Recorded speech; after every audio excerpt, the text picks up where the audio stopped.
বাংলাদেশি পণ্যের উপর যুক্তরাষ্ট্রের 37% শুল্ক আরোপের যে নতুন সিদ্ধান্ত সেটি আমরা জানতে পেরেছি। বাংলাদেশ সহ 165টি দেশ ও অঞ্চলের উপর এই শুল্কের খড়গ। বাংলাদেশি পণ্যের হার যেটি বলা হচ্ছে 37%, যেটা আগে ছিল 15%। যুক্তরাষ্ট্রে বছরে প্রায় $480 কোটি পণ্য রপ্তানি করে বাংলাদেশ। 2024 সালে এই পরিমাণটা ছিল $8.5 বিলিয়ন মতো। এর মধ্যে বড় একটি অংশই তৈরি পোশাক। নতুন শুল্ক নীতিতে ভারতীয় পণ্যে করা হয়েছে 26%, চীনের ক্ষেত্রে এই হার 34%, কোনো দেশে আরোপ করা হয়েছে 50%, আবার কোনোটাতে এই হার 10%।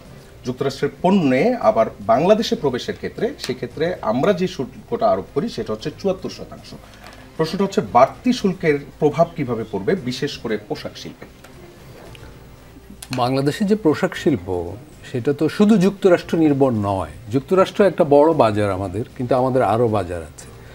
তো যুক্তরাষ্ট্র যেহেতু একটা বাজার এবং বড় বাজার, একটা প্রভাব আমরা আশঙ্কা করছি, এবং কিন্তু প্রভাবটা বোধহয় একটু বাড়িয়ে দেখা হচ্ছে, কারণ যুক্তরাষ্ট্র কিন্তু শুল্ক আরোপ করেছে আরও অনেক দেশের উপর, এবং যুক্তরাষ্ট্রের বাজারে যারা বাংলাদেশের পোশাকের প্রতিদ্বন্দ্বী উৎপাদক, চীন, ভিয়েতনাম, কম্বোডিয়া, শ্রীলঙ্কা, এদের উপরও বেশ বড় আকারে শুল্ক আরোপ হয়েছে। ফলে বাংলাদেশ কিন্তু কোনো অসম প্রতিযোগিতায় পড়ার এখনও শঙ্কা করা যায় না। অর্থাৎ যেহেতু ওদেরও শুল্ক বেড়েছে, আমাদেরও বেড়েছে, প্রতিযোগিতাটা সবার মধ্যেই হবে।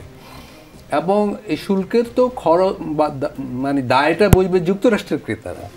ফলে পোশাক কম হয়তো বিক্রি হবে, সেটা সবার উপর পড়তে পারে। আবার এতে যদি যুক্তরাষ্ট্রের অর্থনীতি চাঙ্গা হয়, নতুন ক্রেতাও তৈরি হবে। এখানে সমস্যাটা অন্য। সমস্যাটা হলো, যেহেতু যুক্তরাষ্ট্রের এই পুরো উদ্যোগের প্রধান নীরব টার্গেট হলো গণচীন, চীনকে টার্গেট করেই তো পুরো এই শুল্ক যুদ্ধটা শুরু হয়েছে। ফলে প্রথমে যদি বাংলাদেশকে বাদ দেওয়া হতো, হয়তো চীন থেকে কিছু, চীনের উপর বাড়তি শুল্কের কারণে চীনের কিছু ইন্ডাস্ট্রি বাংলাদেশে আসতে পারত। সেই ধরনের সংখ্যা থেকে মানে চীনের সহযোগী যেখানে আসতে পারত, তাদের সবার উপরই শুল্ক আরোপ হয়েছে। পাকিস্তান এবং ভারতের উপর কম, যেটা আপনি বললেন। কিন্তু এইটাও আমার কাছে বেশি শঙ্কার ব্যাপার মনে হয় না। এই কারণে বাংলাদেশ যেসব পোশাক যুক্তরাষ্ট্রে রপ্তানি করে, জিন্স ইত্যাদি, সেগুলো কিন্তু চট করে ভারত পাকিস্তানে উৎপাদন শুরু হবে ব্যাপারটা এরকম নয়। সেগুলো সময় সাপেক্ষ ব্যাপার, এবং এগুলো পরিবেশ একটা বড় কনসার্ন। বাংলাদেশে যেভাবে পরিবেশ, নদীর পানি দূষণ করে এগুলো করা যায়, ভারত পাকিস্তানে এটা সহজে করা যাবে না। ফলে আমাদের এখানে নিউজটা যেভাবে শঙ্কার সাথে উপস্থাপন করা হচ্ছে, আমি এটা অন্য সংখ্যা দেখি, যে এই নিউজকে ব্যবহার করে, এই শুল্কের ঘটনা ব্যবহার করে এখানে গার্মেন্টস শ্রমিকদের অধিকারের দলনের একটা কিন্তু সংখ্যা আছে।